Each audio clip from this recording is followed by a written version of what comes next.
La Jasette Incognito avec Léon Dertal.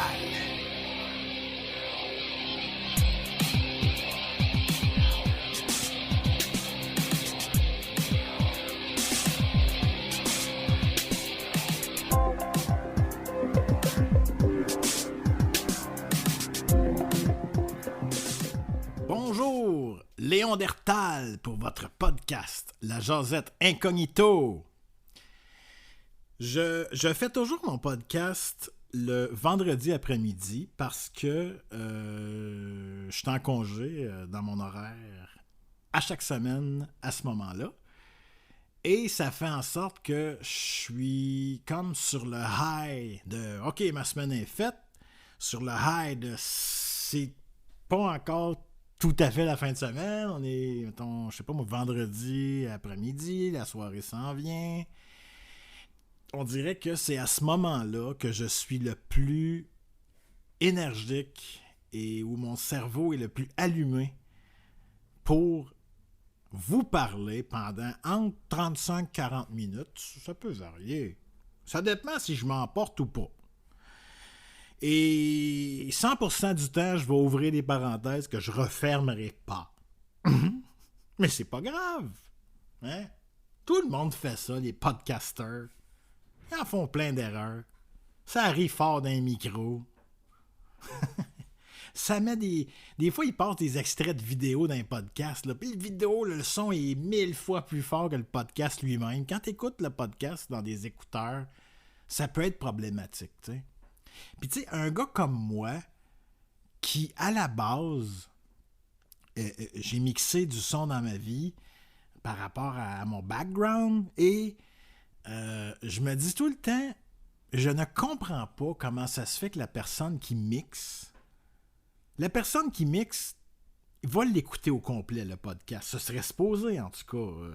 Je comprends pas comment ça se fait qu'eux réalisent pas souvent à quel point les extraits vidéo qui passent, et là on parle d'un podcast filmé, donc on va voir, exemple, deux personnes qui jasent ensemble, ils ont leur podcast, et tout d'un coup, ils veulent montrer un extrait vidéo de quelque chose qu'ils ont vu sur YouTube. Et là, c'est ça, c'est que le vidéo, il tarde. Non, parce que ça fait mal aux oreilles. Comment ça se fait que le gars au mixage a pas fait t'es peu, là, on va essayer d'égaliser ça.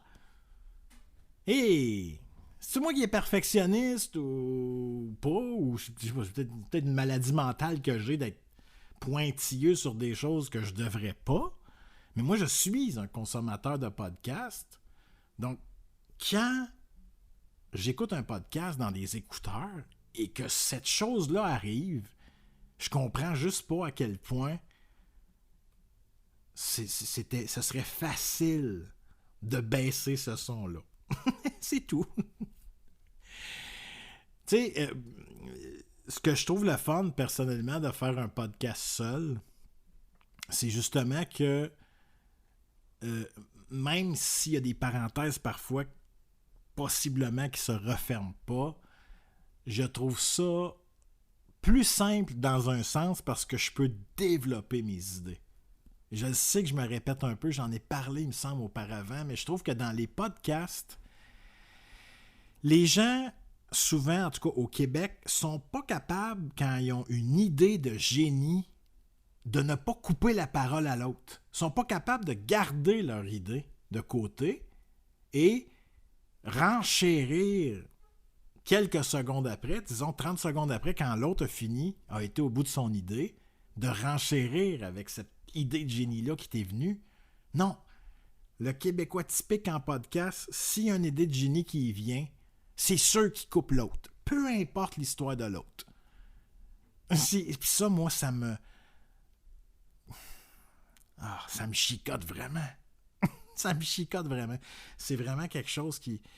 Il y a un podcast que j'écoutais la semaine passée aussi. C'est des gens qui parlent du Doc Mayou, tu sais, après sa mort. Et tout le long du podcast, ils ont des micros hyper cardioïdes avec des petits porte-micros sur la table directement. Et à tout bout de champ, les deux podcasteurs qui discutent sont très bons. très bon, sauf qu'il tapote tout le temps le petit pied de micro mini sur la table et il tape tout le temps sur la table et à chaque fois, c'est une bombe dans les oreilles. Fait que je ne comprends pas comment au mixage, ils se sont dit « On le met pareil. » Les gars, tu me pitches ça au vidange un podcast de même. Tu fais pas écouter ça au monde. Recommencez-les ou faites-les plus tard, peu importe. Mais tu peux pas te dire ah, regarde, ça ne rapporte même pas d'argent ou quoi que ce soit. Il y a des personnes qui, à cause de ce problème-là, vont quitter le podcast puis reviendront plus jamais. Combien, je le sais pas. Mais moi, là-dessus, je trouve que c'est typiquement québécois, ça, de faire les choses à moitié, tu sais.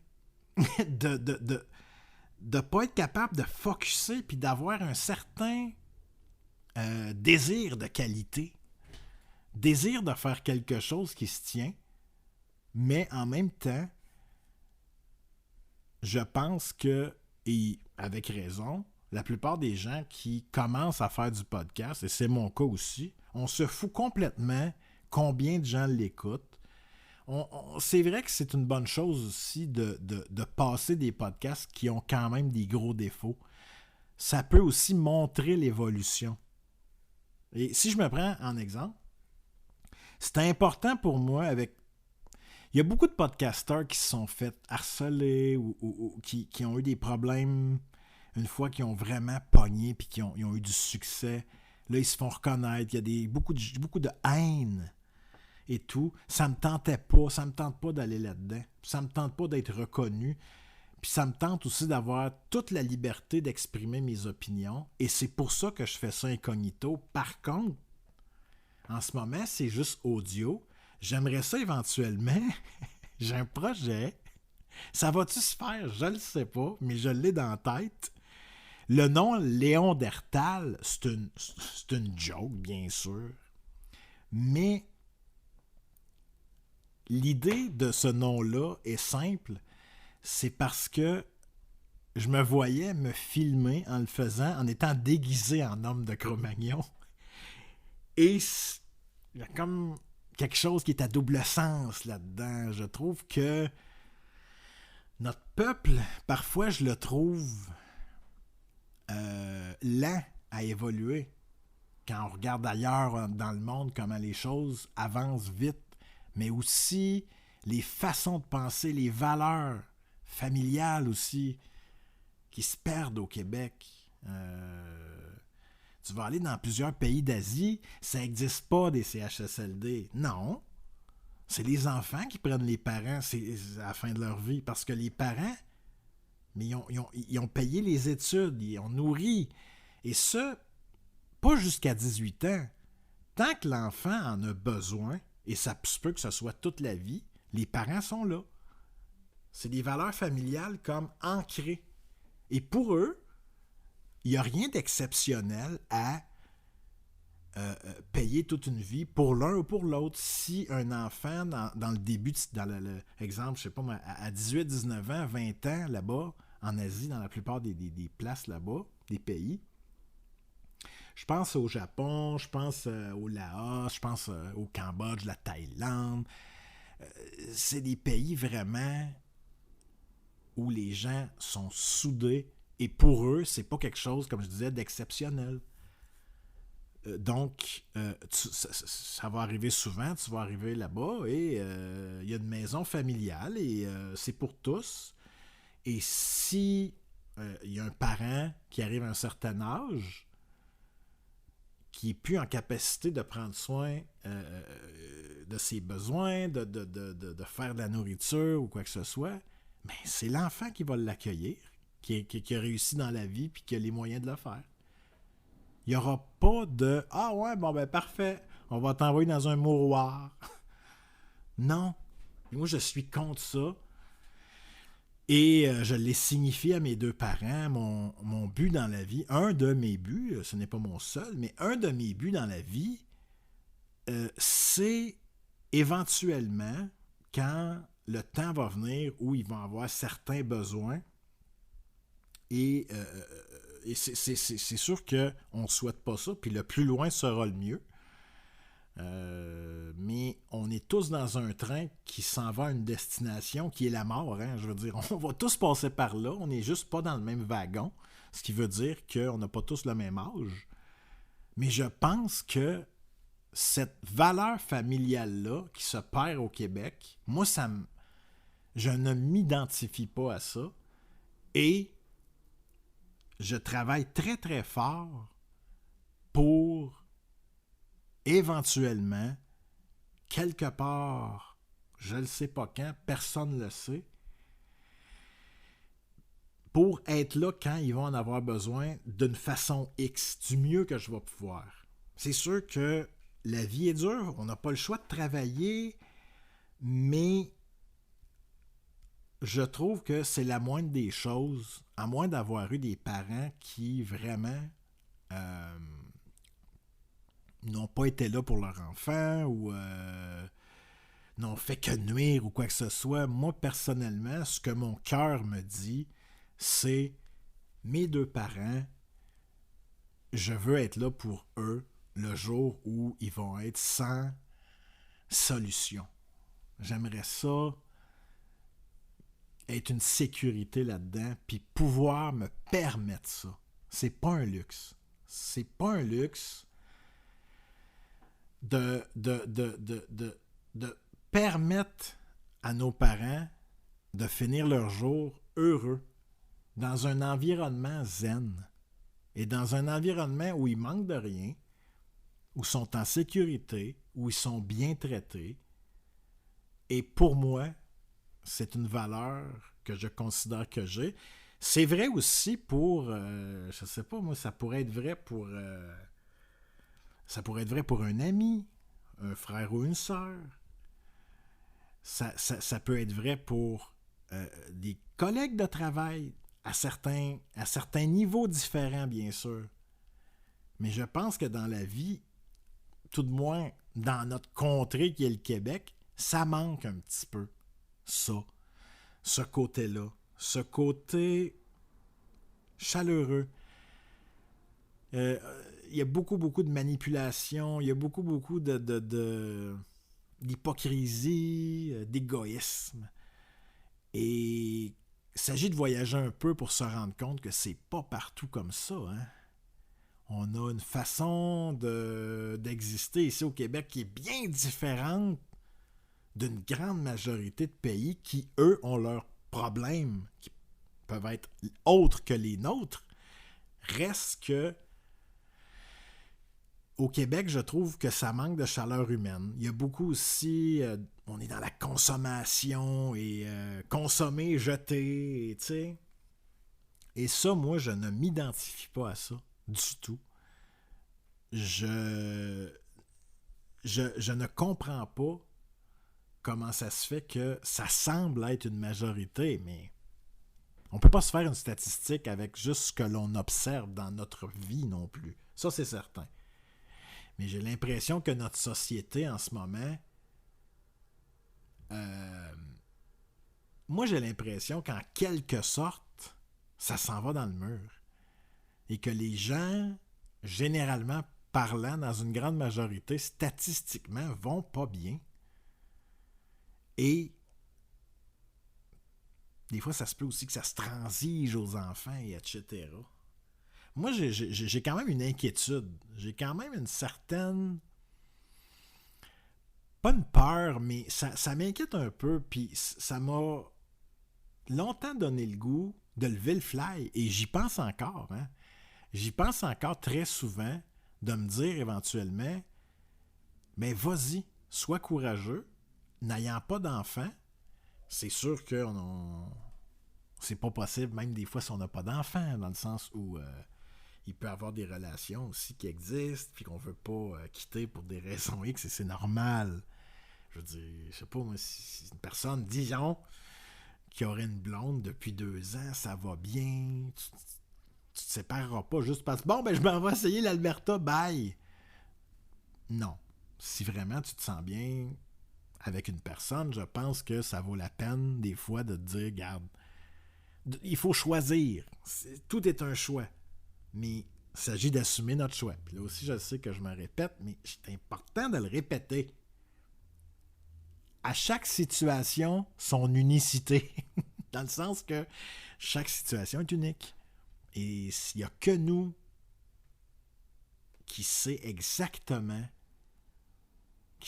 exactement le vrai bon choix qu'on doit prendre. Chose sûre, c'est qu'une fois qu'il est pris, c'est pas la meilleure idée d'essayer de reculer, puis finalement de prendre l'autre choix.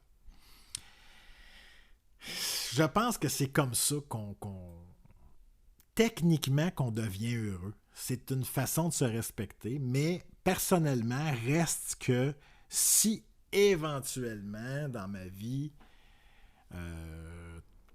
pour une raison X, je deviens libre vraiment et que j'ai pas d'attache, ça pourrait vraiment être une idée. Ou même des fois, il y en a qui partent à deux, il y en a qui partent en famille.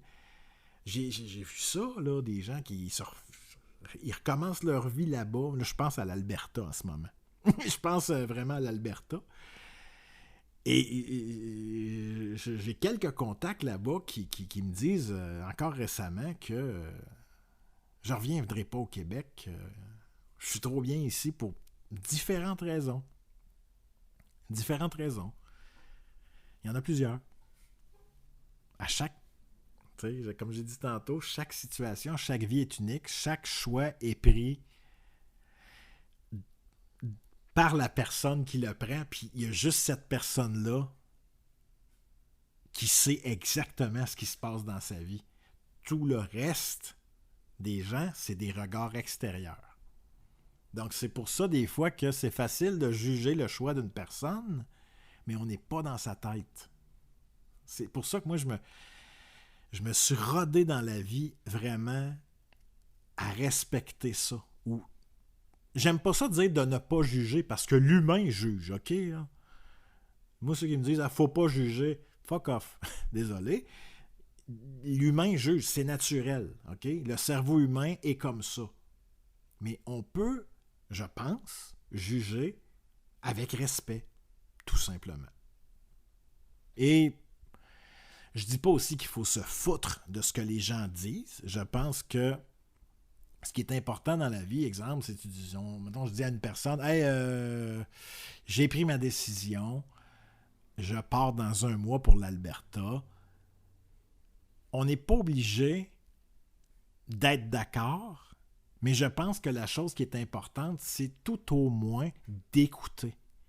Que ce soit un ami, un membre de notre famille ou peu importe, avant de jeter aux poubelles ce que l'autre personne veut nous dire, veut nous raconter, que ce soit une opinion, une décision, quoi que ce soit, il faut écouter ce que l'autre a à nous dire. Il y a beaucoup de gens dans la vie, ils veulent même pas entendre. Non, non, non. Tout de suite, ils sont dans le jugement sans avoir toute l'information. Le Québécois s'emporte vite, très, très, très, très émotionnel. Très impulsif dans son émotivité, le Québécois. Ah, il généralise. Oui! Oui! Ben oui! C'est un podcast. Moi, je donne un spectacle. Non. Mais je le pense vraiment. Puis tu sais, je pense que pour être heureux, là, ma définition du bonheur à moi, en fait, il y a plusieurs layers à ça, là. Mais je pense que le premier pas pour être heureux, la première étape, c'est arrêter de quelque façon que ce soit de détester des gens du passé, pour X raisons. Et ce, sans nécessairement leur pardonner. Le pardon, on ne le gère pas tout de la même façon, et on ne le définit pas tous de la même façon non plus. Donc, ceci dit, c'est celui qui haït qui porte le poids de la haine. L'autre, là, il s'en fout complètement. Le bonheur, pour moi, ça commence là, et ça fait partie d'un cheminement. Puis je dis pas que c'est facile, là. Tu sais, pour moi, une autre chose que ça prend pour être heureux, c'est simple, ça prend du courage. Tu sais, certains se demandent pourquoi ils sont malheureux. Peut-être qu'ils se posent pas juste ils se posent juste pas la bonne question. Tu sais.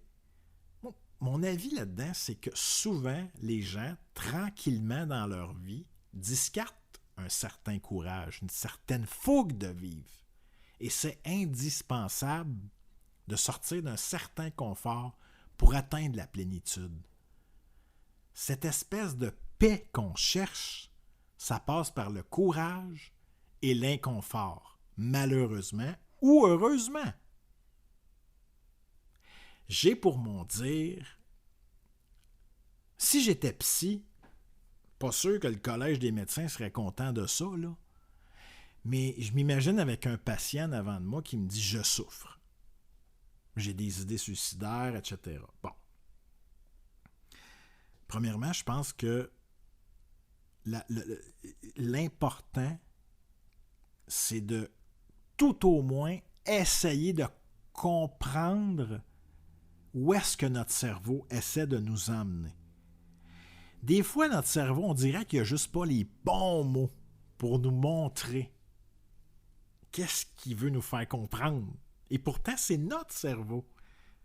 Mais je pense vraiment que notre cerveau, des fois, est juste pas bon pour... Voyons, il ne comprend pas le message que je veux y envoyer. Et ça crée une confusion totale. Et qu'est-ce que ça fait?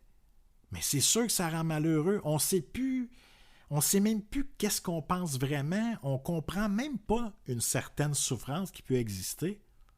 Mais parfois, justement, peut-être en allant consulter des fois, hein, c'est pour ça qu'ils disent qu'un psy, il n'y a aucune honte à aller voir un psy. Ça ne veut pas dire que tu as des méga, giga problèmes mentaux. Des fois, c'est qu'on a besoin d'être orienté, aiguillé, pour juste faire comme « OK, telle anxiété, à bien y penser, OK, c'est quand j'étais à job il y a 2 jours, exemple, puis que mon collègue de travail me lâchait une phrase, ça a comme parti un feu de paille, là, un feu de foin sec, là. Mais quand tu es capable de remonter à la racine comme ça, tu n'as pas réglé la souffrance, tu n'as pas nécessairement réglé l'anxiété, mais tu as compris tout au moins d'où vient cette anxiété-là. Ça a parti là. Cette phrase-là a réveillé une partie de mon cerveau et j'ai eu de la colère à cause de ça. C'est un premier pas dans un cheminement d'aller chercher la racine d'une anxiété et c'est hyper important. Ensuite, c'est beaucoup plus facile de détruire des patterns négatifs du cerveau. Le cerveau, lui, ça aussi, je sais que je me répète, mais je trouve que des fois, c'est nécessaire de se répéter dans ce genre de sujet-là. Et ça reste mon opinion. Je ne suis pas psy et je ne pense pas que je le serai un jour. C'est des opinions d'un gars. Mais c'est fou, des fois, à quel point les gens pensent qu'ils sont à un Everest d'être heureux. Et dans le fond, si tu étais capable de trouver la racine de chaque anxiété, ce serait juste plus facile de défaire ces fameux patterns-là de cerveau qui peuvent être là toute une vie. Toute une vie. Parce qu'un pattern qui perdure, c'est du confort. Et le confort, qu'est-ce que ça cause? Ça cause qu'une personne va se ramollir. La fougue et le confort, on dirait que ça ne va pas ensemble, je trouve. Une personne hyper motivée dans la vie puis super proactive, j'ai l'impression que ça ne vient pas avec un confort en tant que tel. Ça vient avec un horaire chargé et j'ai l'impression que ça, c'est que tu donnes de la viande à ton cerveau. Ton cerveau a faim. Notre cerveau a faim. Notre cerveau, il est affamé de viande. Si tu lui donnes pas de la viande, il va te manger toi. Parce qu'il va s'en trouver de la viande puis il va te bouffer par en dedans. C'est un peu extrême. L'image est bizarre, là. Mais c'est ça pareil, symboliquement. Le cerveau, là, moi, je le symbolise comme un chien husky qui a le goût de courir. Puis ce chien husky-là, là, te jure que si tu le fais pas courir, il est malheureux, solide. Puis un chien aussi, ça peut tomber dans l'anxiété. Un husky, si tu le fais pas courir, ça fait un chien malheureux. C'est un chien qui a besoin de se vider de son énergie. Mais le cerveau humain aussi. Et le problème, c'est que c'est comme si, je sais pas moi, t'as un poêle dans ta cave chez vous, dans une maison, ça chauffe. Puis ton poêle, tu y mets toujours du boulot, je sais pas moi, du bois qui a eu de la peinture dessus, etc. Qu'est-ce que ça fait? Ça va finir par bloquer ta cheminée. Tu le nourris pas bien. Tu lui donnes pas le bon bois. Si tu lui donnes du, je sais pas moi, sûrement de l'érable ou du bois qui est fait pour du bois de chauffage intérieur, c'est beaucoup moins dommageable pour une cheminée. Mais ton cerveau, là, si tu lui donnes toujours des pensées négatives, puis que tu l'amènes toujours aux places où il va, parfait, on s'en va là, tu l'amènes toujours dans la noirceur. Il va te dire parfait, parfait. Il va te faire un topo, lui. Il y a de l'imagination, ton cerveau va te raconter un film de Walt Disney, lui. C'est ça pareil. C'est le meilleur scénariste de film, là. Tout ça n'est que film, à bien y penser.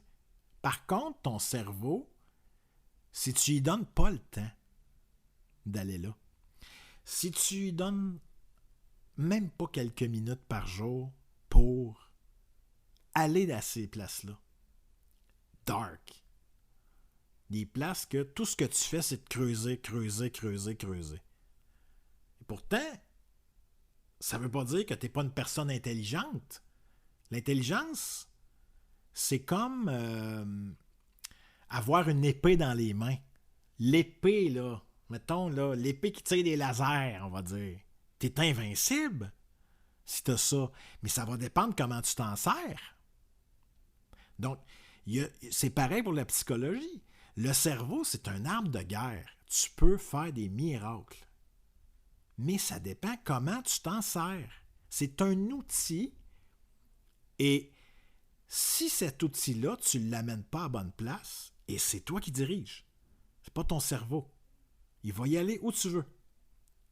Ben, le jour où tu te lèves un matin et tu te dis à partir d'aujourd'hui, j'ai le goût vraiment de cheminer et tu y vas avec courage et fougue et inconfort et souffrance, c'est là qu'on peut dire qu'il y a des patterns qui se brisent.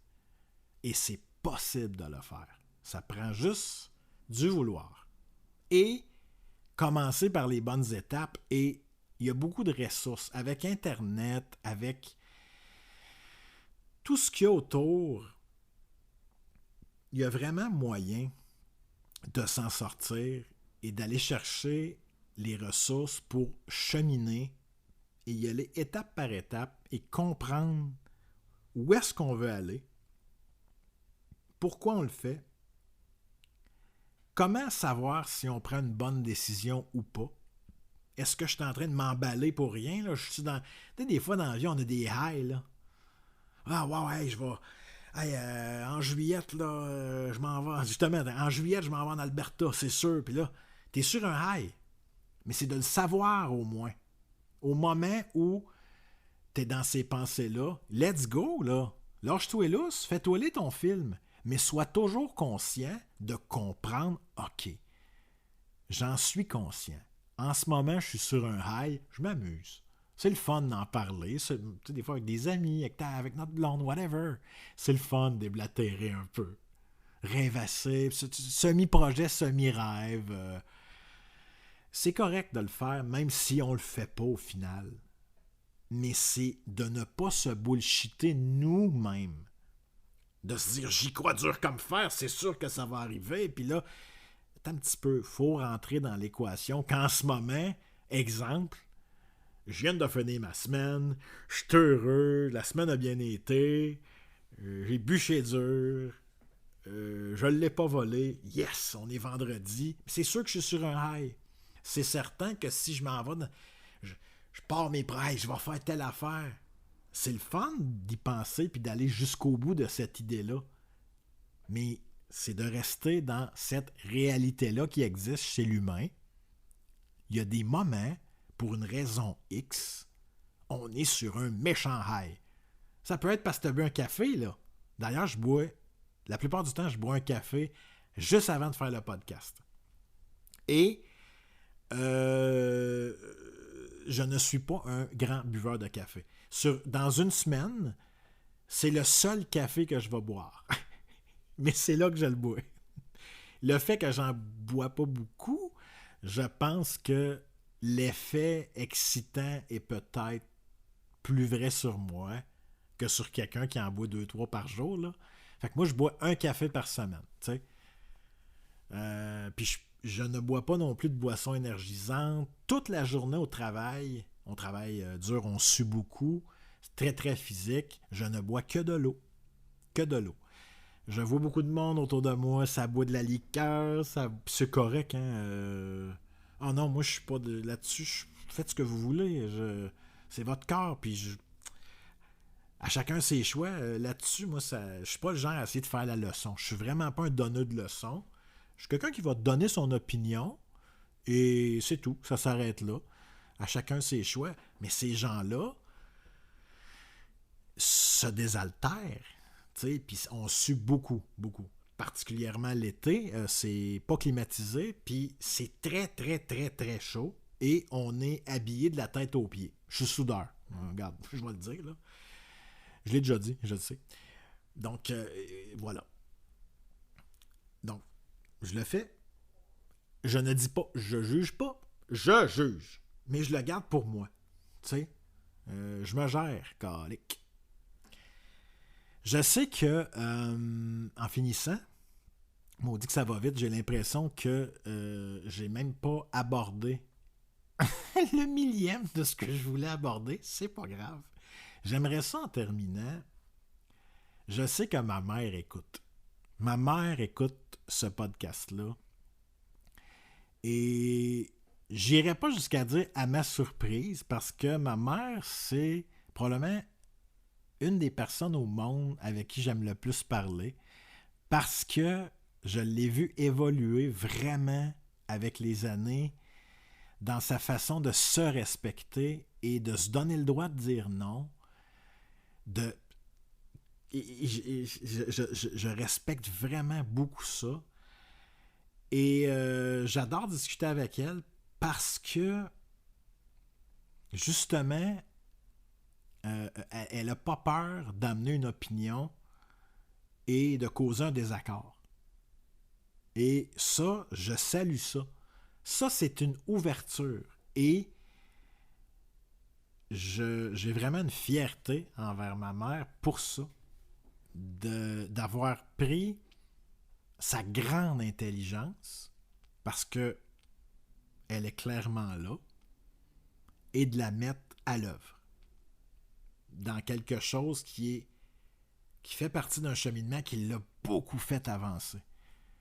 Et la personne qu'elle est devenue après, qui était déjà une super belle personne, mais je trouve que est devenue encore plus lumineuse, encore plus affirmée, et ça a fait en sorte qu'elle est devenue plus heureuse, parce que ça émane le fait d'assumer qui on est, et de dire si je dis non à une personne et que cette personne-là, ça la frustre, ce sera son problème.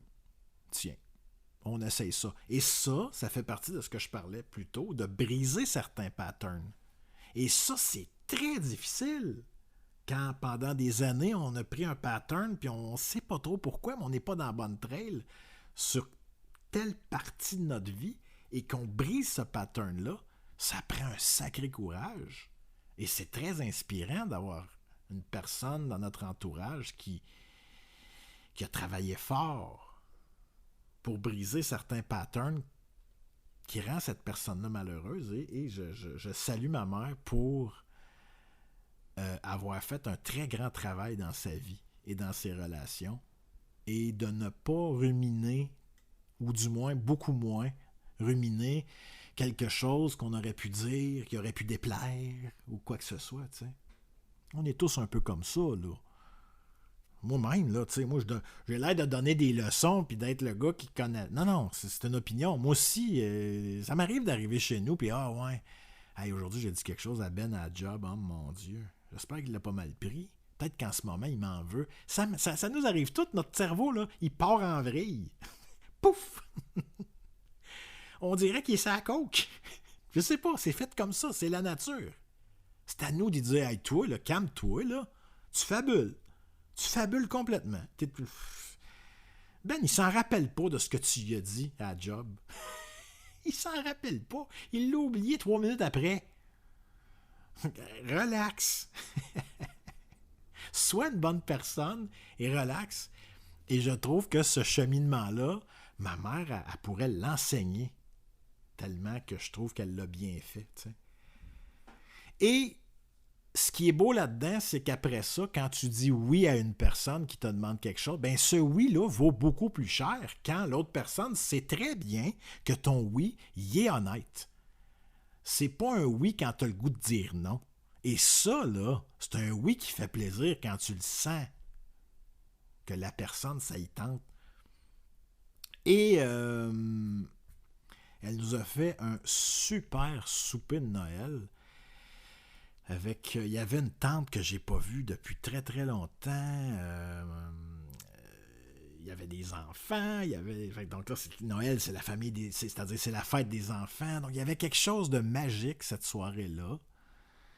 Et tout ça lui revient. Elle a fait une job à elle seule, pour vrai, impeccable. Puis je le sais que elle, dans sa tête, j'ai pas réussi, j'ai fait telle erreur.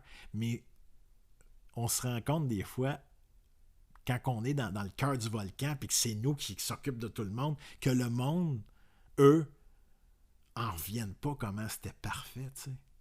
C'était super. C'était super. C'était bien préparé.